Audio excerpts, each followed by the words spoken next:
Darim Daf Yud Gimel. Bonjour, aujourd'hui on continue le sujet qu'on a déjà commencé hier, à propos du Yortzeit, les minagim qui concernent le Yortzeit, donc la date de la ptira d'un de ses parents. On a vu hier que le minag initial c'était de jeûner.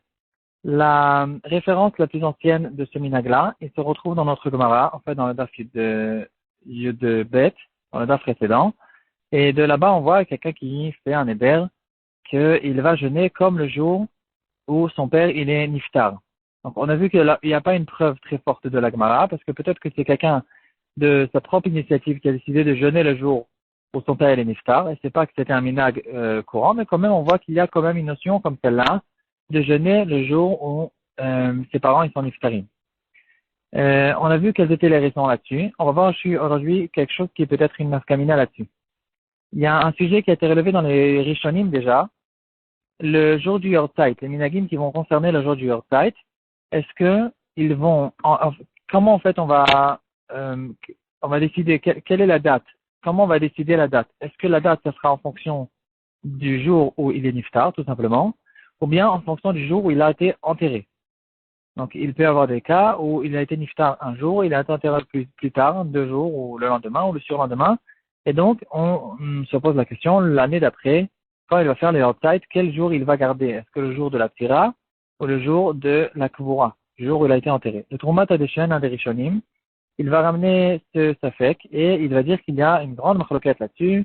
Il y a eu des grosses discussions. Certains diront qu'on fait le Kaddish et on fait le Ta'anit le jour où il est niftar. D'autres diront qu'on fera le jour où il a été enterré. Le Troumat Hadeshen, déjà, lui-même, il va nous ramener une preuve d'un midrash qui est assez connu à propos de la mort de Yaakov Avinu. Yaakov Avinu, quand il est niftar, il était en Égypte et il a été enterré beaucoup plus tard. Longtemps après, quelques semaines plus tard, il était enterré en Eretz Israël. Et ce qui s'est passé lors de l'enterrement de Yaakov Avinu, Esav, le frère de Yaakov Avinu, qui est arrivé, il a commencé à rouspéter, il a dit non, Mère Atamarpela m'appartient à moi, c'est moi qui l'ai hérité. Et il y a eu toute une histoire là-dessus. Il y a eu toute une discussion, tout un dialogue avec les enfants de Yaakov Avinu qui lui ont dit non, c'est pas vrai, tu l'as donné à Yaakov, on a même une preuve, la preuve se trouve en Égypte. Et donc, Naphtali qui courait très vite, il a été en Égypte pour essayer de chercher le papier. Entre-temps, Khushim ben Dan, le fils de Dan, il était sourd et il a vu qu'il y avait un problème avec l'enterrement de Yaakov Avinu. À cause du fait qu'il était sourd, il n'a pas il n'a pas compris pourquoi ça s'attardait. Et donc, tout simplement, il a compris que c'était Esav qui dérangeait. Il est venu avec un bâton, avec un couteau, il lui a descendu la tête. Et le Midrash, il va nous raconter comment la tête de Esav, elle a roulé, elle est tombée dans la Marat Marpella, elle a été enterrée là-bas. Le Midrash, il continue, il va faire une conclusion, et il va dire, ici, dans cette histoire, ça, la Nevoa de Rivka Imenu, la mère de Yaakov et de Esav a été accomplie parce que Rivka Imenu, quand elle a envoyé Yaakov qui s'est sauvé de Esav des dizaines d'années plus tôt, avant, elle a dit Lama Eshkal Gam Shnechem Emechad, pourquoi je vais vous perdre vous deux le même jour? Pourquoi s'il y aura une guerre entre vous deux, il se peut que vous deux vous allez mourir le même jour. Et donc à cause donc en fait ici il y avait comme une prophétie que Yaakov Avinu et Esav, son frère, vont mourir le même jour. Et là, la question qui se pose, pourtant Yaakov Avinu il est mort quelques semaines plus tôt, et ils ont que été enterrés le même jour. Et là, ici, on aura une preuve apparemment que on considère le jour où quelqu'un a été enterré comme le jour de la ptira. Ça, c'est une preuve intéressante que va ramener le Troumat Hadeshen. Et les poskim, les Rishonim vont ramener une preuve contraire, que dans notre Gemara, on va voir quelqu'un qui a dit qu'il va jeûner comme le jour où son père, il est niftar. Donc, on dirait que si on traduit littéralement, sans dochak, si on regarde le pshat pashut de la Gemara, on dirait que on va en fonction de la ptira du père. Donc, quoi qu'il en soit, ça reste une machloket. Il y aura quand même un psak dans le Shulchan Aruch. Le Shulchan Aruch, dans ce Mantaf Kuf Samechet, dans la partie Orachaim, il dira clairement que le Yortzeit, c'est en fonction du jour de la ptira, du jour où il est mort, pas du jour où il a été enterré. On peut retrouver un Shulchan Aruch dans la partie Oredea, c'est Mantaf Vet aussi à ce propos-là. Un pshat personnel qu'il est très possible que cette question, est-ce qu'on va en fonction de la ptira ou en fonction, est-ce qu'on va d'après la date de la ptira ou d'après la date de l'enterrement, c'est possible que ça dépend en fait des raisons qu'on a données hier à propos du minhag du Yortzeit et de jeûner. On a vu plusieurs raisons. Si on dit que c'est une question du mazal du fils, que c'était un mazal difficile pour le fils ce jour-là, donc il a une bonne raison de jeûner, de faire tchouva pour être sauvé. Si on dit aussi, comme la raison qui disait que c'est une question de kapara pour le père, ici, normalement, on devrait dire que ça va en fonction du jour de la mort.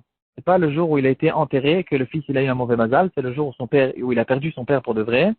Le jour de la kapara aussi, c'est sûrement en fonction du jour où le père est niftar. Peut-être que oui, peut-être que non. Si par contre, c'est comme la troisième raison, que c'est une question de se rappeler de sa douleur, de son cas. Ici, on voit plusieurs reprises dans les halakhot de la veloute que les shiva et la veloute commencent le jour de l'enterrement. Avant ça, il s'appelle onen. Donc, on voit plutôt que en ce qui concerne la douleur, le tahar, on va plutôt d'après le moment de l'enterrement. Il y a aussi une question, qu'est-ce qu'on fait la première année? Est-ce que, donc, on a le ptak du Shulchan Aruch qui nous dira qu'on va en fonction de la ptira. Le Mishnah Bora là-bas, il va nous relever une question. Est-ce que la première année aussi, on va en fonction de la ptira ou pas? Il y aura peut-être une raison d'être méchalek là-dessus. Pour finir, une question très intéressante du Shevet Halevi. Dans Chelakret Iman Resh Tamechelef, il ramène le cas suivant. Quelqu'un qui est niftar en Amérique, dans la date où il est niftar, c'était le 3 Iyar. Son fils habitait en Eretz Israël, et à cause du fait que le père il est niftar l'après-midi, le 3 Iyar dans l'après-midi, chez le fils, quand son père il est niftar, c'était déjà la nuit, donc on était déjà le 4 Iyar. Est-ce que maintenant le fils, il garde le jour du Yortzeit en fonction de la date où le père il est niftar, chez lui, là où se trouvait le père, ou bien en fonction de la date, aussi la date du père qui est niftar, mais en fonction de l'endroit où se trouvait le fils en Eretz Israël. Donc, il se pose la question, est-ce que le son Yortzeit, c'est le Gimel Iyar ou le Dalet Iyar? Le Shevet Halevi va faire un raisonnement là-dessus. Il va dire qu'on va d'après le fils, pas d'après le père. Ça aussi, peut-être que ça dépend de la question. Quelle est la raison du jeûne du Yortzeit? Quoi qu'il en soit, le Shevet Halevi va nous dire qu'on va en fonction du fils, et donc le Yortzeit sera le 4 Iyar. Si c'est comme ça, on pourrait dire qu'il y a un gros chidouche qui sort de ce Shevet Halevi, de Rav Osmer. Il est très possible qu'il y ait deux frères qui ont les deux un Yortzeit sur leur père, le même père, la même personne, et que les deux, ils les gardent le Yortzeit à 2 jours différents. Le premier frère se trouvait en Amérique, et donc son Yortzeit était le Gimel Iyar, et le deuxième frère qui se trouvait en Eretz Israël, son Yortzeit, ce sera le Dalet Iyar. Voilà.